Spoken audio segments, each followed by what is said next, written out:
What's up, Trojans? All right, boys and girls. This is gonna be my Bound for Glory TNA Bound for Glory 2015 review. This is was the 11th Bound for Glory, and I'm not even gonna lie, it was a good show. One second, it was really good. I was on a thread with Noah, but we were joined by a few guys. Andy, Kevin, Gene, Brian was in there. It was fun. This watching this show was fun. I ended up having to watch it like on pay per view because everyone's stream was working but mine. But I'm glad I bought it because if I didn't, I wouldn't have been able to watch it and I would have felt like an asshole. Um, the first match was the Ultimate X match.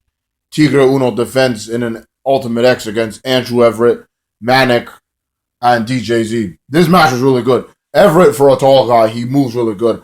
TNA should sign him, but I was thinking if they sign him, they're probably going to give him like a lame character or something. Yeah, one sec, I'm making tea. And yeah, but he did these moves that I've never seen before, like the shooting star press while everybody was outside. It reminded me of when Billy Kidman was on SmackDown. But El Tigre Tigre Uno wins the match. The second match was the Gauntlet, the Bound for Gold Gauntlet. That was after like EC3 cut a promo. This match was really good because it was fun to watch. Like I didn't know Al Snow was gonna get up in there. I didn't expect to see Tommy Dreamer come back. Holy shit! And the Pope was in it, but when he goes in there, he sees Abyss and Tyrus, and he throws himself out. Shira comes out with the Shira dance. Eli Drake has brought the Sean Ricker character to TNA. Aiden O'Shea debuted. He's pretty cool. I like Jay Bradley's new character.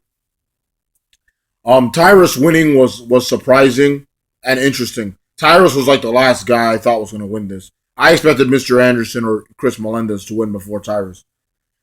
But not only does it make it interesting, but it was also unpredictable. It really was.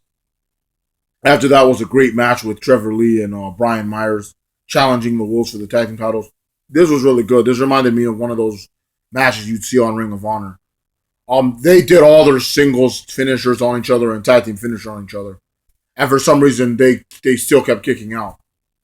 And then I think the Wolves they retained. They won with like the move where Eddie has the guy like the brainbuster, and then Davey super kicks his head, and then Eddie drives him into the mat. That's what happened, and the Wolves retained. Great match, great wrestling. Then after that was the King of the Mountain Championship. Bobby Roode defend against Lashley. Lashley's a big beast, bro, and this match was really good. This match should have been the main event of Bound for Glory last year when they went to Japan. They feuded last year for a championship. And tonight at Bound for Glory, they're fighting again tonight for another championship. So we got to see the rematch. That was really cool. Great moves. They kept countering each other. Bobby Roode tried to do the Roode bomb on him, and Lashley spears him. Roode speared him too. Like they speared each other. He counters the Roode bomb and like drives him into the mat. He kept locking in the Kimura armbar. It was like Brock Lesnar's, except he was standing up. I thought Bobby Roode was done, but Bobby Roode countered Lashley and hit the Roode bomb on him and retained the title. This was really good. I liked this match. I liked it a lot. Then they respected each other. Speaking of respect, I forgot to say when Tigre Uno retained, Shane Helms came out and shook his hand. Shane Helms was big compared to Tigre Uno. I think Tigre is a little bit short. Like either he's too short or Shane Helms got tall. But yeah, that was a great moment, just like the moment at the end with Lashley and Bobby Roode. Billy Corgan came out and he brought out Earl Hebner to the ring. Earl Hebner's in the Hall of Fame.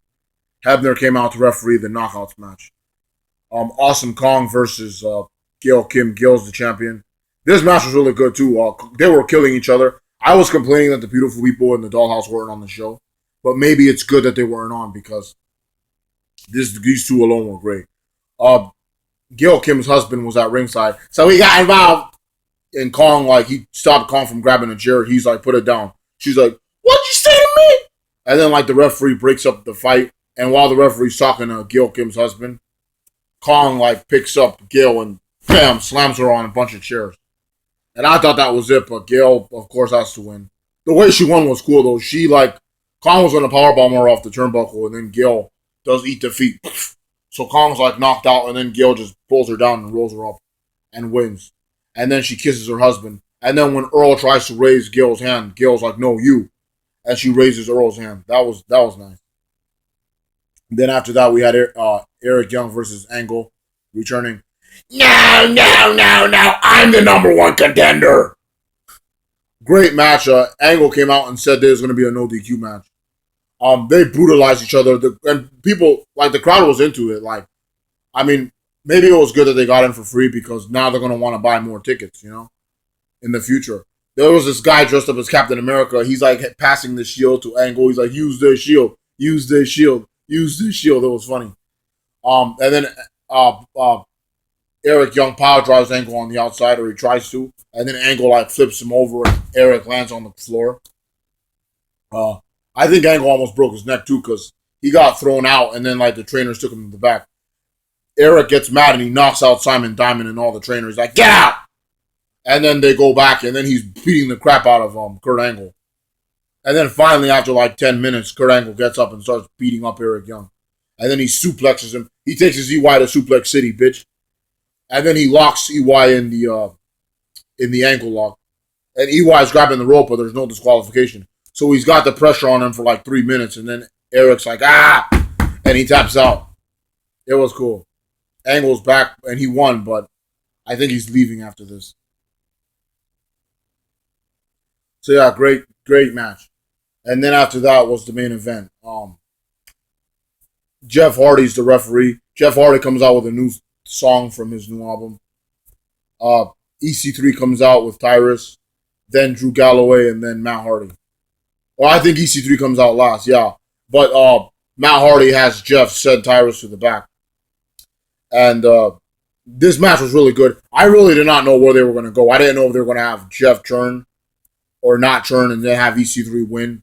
I didn't know if they were going to have Drew Galloway win and make him the face of the company. I didn't know if they were going to have Matt Hardy, the hometown hero, win this match. But it was really good. Great moves. Like, it was mostly them double teaming EC3. But there were times where they went at it, Matt Hardy and Drew with each other. And EC3 would like try to attack one, but then the other would like, he would nail one and then pin him, but then the other one like break it up.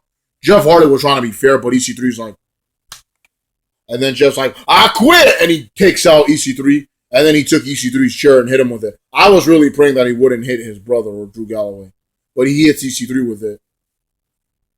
And then he gets like knocked out, and then Drew Galloway takes out Carter, and then Matt Hardy twists the fate, Drew Galloway and pins him, and then Jeff is like 1, 2, 3, and Jeff counts the pin for his brother. So EC3 is still undefeated, but Matt Hardy's the world champion. And yeah, for the first time in his career, Matt Hardy actually won a world championship in his home state. Great time, great moment. His wife was there, his dad was there, his brother was there, his baby boy Maxwell was there. Great moment. He brings him to the ring to celebrate. EC3's cursing at his aunt. He pushes Big John to the back. Matt Hardy celebrating in the ring. What a great moment. What a great match. What a great show. I loved it. Y'all should watch it. Y'all should check it out. The arena looked a little bit smaller than the usual Bound for Glories, but it was still a great show. I give it an 8.5 out of 10. Like Noah. A fair review. Matt Hardy is the new TNA champion, baby. Woo!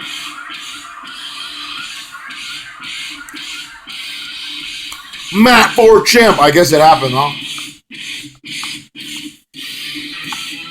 Thank you guys for watching. Watch Bound for Glory. Please subscribe to my channel. And have a good week.